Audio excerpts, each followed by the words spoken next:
Assalamualaikum warahmatullahi wabarakatuh. Teman-teman, selamat datang kembali di Warung Kopi Kripto Tarakan Pesan FX. Sebelumnya saya ucapkan terima kasih pada teman-teman yang sampai hari ini masih setia menemani nongkrong sambil ngopi di Warung Kopi Kripto Tarakan Pesan FX. Kemudian seperti biasa juga teman-teman, mari hari ini kita berdoa bersama-sama memohon kepada Allah agar kita semua senantiasa diberikan nikmat berupa kesehatan, dan bila ada di antara kita, sahabat kita maupun keluarga kita mungkin hari ini ada yang kondisinya sedang kurang sehat, mari kita doakan semoga Allah segera memberikan kesembuhan teman-teman. Dan juga untuk kita yang hari ini sedang mengalami kesulitan dalam persoalan ekonomi dan persoalan keuangan, mari kita berdoa bersama-sama, semoga Allah segera memberikan solusi, keajaiban, dan jalan keluar teman-teman.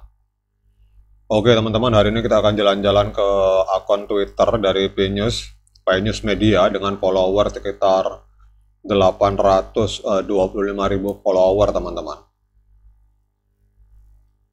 Di sini ada sebuah postingan menarik, jadi ada kalimat bagaimana kita bisa mengetahui bahwa progres untuk Open Mainnet pada tahun 2024 itu benar-benar berjalan dengan lancar teman-teman. Jadi bagaimana cara kita mengetahui? Kalau di sini dikatakan bahwa cara kita mengetahui itu adalah dengan kita akan melihat bagaimana roadmap di launching. Jadi kita akan melihat roadmap versi 2, bisa melalui roadmap, bisa juga melalui pengumuman teman-teman. Jadi ini adalah dua hal untuk kita mengetahui progres atau target yang telah tercapai di dalam langkah-langkah untuk menuju Open Mainnet pada tahun 2024. Jadi kalau misalkan teman-teman nongkrong di warung kopi, kemudian ada teman yang nanya, gimana caranya kita tahu kalau core team benar-benar telah melakukan upaya yang sangat serius dalam tujuan untuk mencapai Open Mainnet, maka jawabannya adalah kita akan lihat pada roadmap versi 2 atau kita akan lihat pada pengumuman resmi yang akan di launching oleh core team pada tahun 2024. Kemudian juga ada hal yang menarik bahwa di sini Dr. Nicholas Kokalit membahas tentang para pionir yang stuck teman-teman atau terjebak.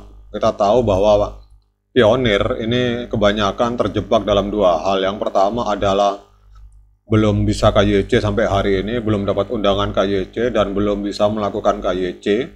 Kemudian yang kedua, kita terjebak dalam persoalan migrasi teman-teman. Seperti misalkan akun saya pribadi, saya sudah KYC hampir 1 tahun yang lalu, tetapi sampai hari ini belum terjadi migrasi koin dari aplikasi P-Network menuju ke aplikasi P-Browser teman-teman.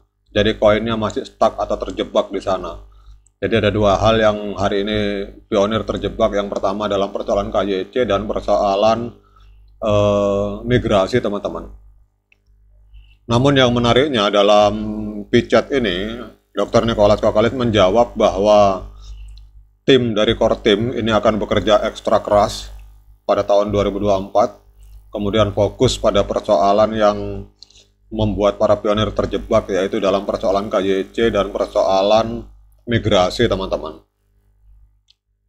Kita akan membahas ini secara lebih detail. Jadi kita tahu bahwa P-Network adalah proyek cryptocurrency yang telah menarik perhatian banyak orang di seluruh dunia.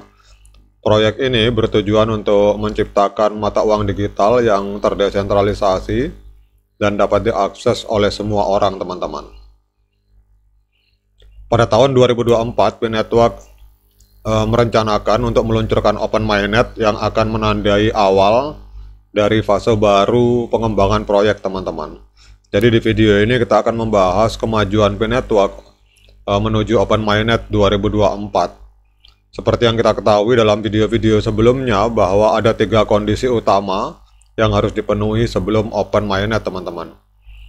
Tapi kita akan fokus dalam hal persiapan teknis, hukum, dan bisnis, kemudian adanya 15 juta KYC dan juga adanya 10 juta pionir yang telah bermigrasi teman-teman.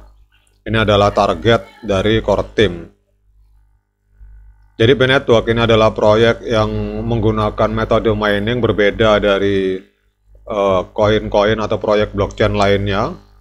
Jadi kita tahu bahwa tim dari P-Network telah melakukan persiapan teknis, hukum, dan bisnis untuk Open Mainnet.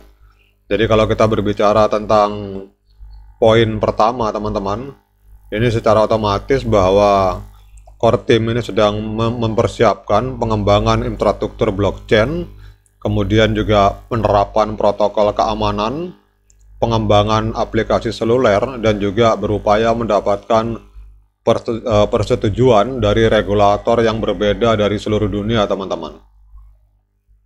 Jadi persiapan teknis dan hukum ini telah dilakukan dengan baik. Kita tahu bahwa core team telah mengembangkan infrastruktur blockchain yang aman dan efisien. Kemudian juga tim P-Network juga telah mendapatkan persetujuan dari regulator di beberapa negara, misalkan dari Eropa, dan hari ini sedang progres untuk wilayah Amerika teman-teman. Untuk Eropa dan Inggris telah mendapatkan persetujuan. Kemudian kalau kita lihat persiapan bisnis juga masih perlu dilakukan. Tim dari P-Network perlu mengembangkan strategi pemasaran dan penjualan pada saat menjemput Open Mainnet teman-teman.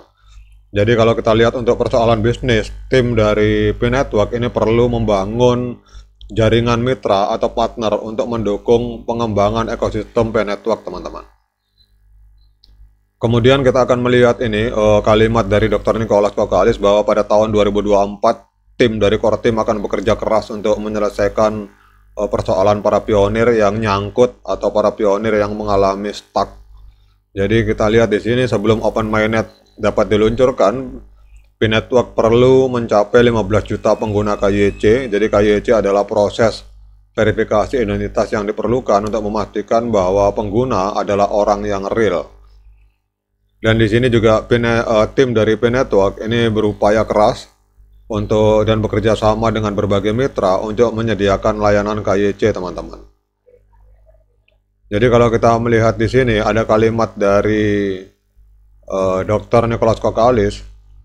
Ada beberapa pengguna atau para pionir, bukan hanya beberapa menurut saya teman-teman, malah menurut saya sangat banyak sekali para pionir yang terjebak dalam persoalan KYC dan tidak dapat melakukan migrasi.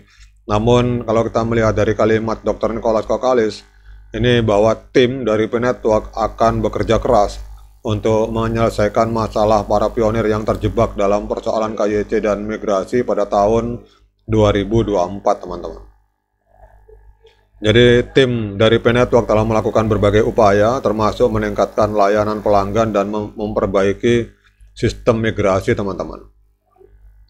Jadi kesimpulannya teman-teman, sebenarnya P-Network telah membuat kemajuan yang signifikan untuk menuju Open Mainnet 2024. Persiapan teknis, hukum, dan bisnis telah dilakukan dengan baik. Kemudian juga jumlah pengguna yang telah melakukan KYC juga terus meningkat.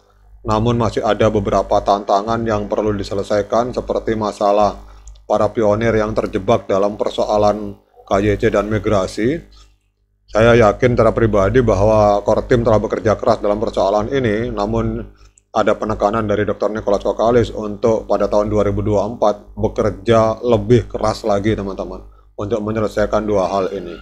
Namun secara keseluruhan teman-teman, P-Network ini jujur kita harus akui memiliki potensi untuk menjadi cryptocurrency yang sukses teman-teman. Walaupun banyak bahasa miring di luar sana, namun bertahan mengembangkan proyek selama 4 tahun tidak gampang teman-teman. Biasanya para developer setahun pertama, 2 tahun pertama gagal itu saya pastikan akan tumbang teman-teman.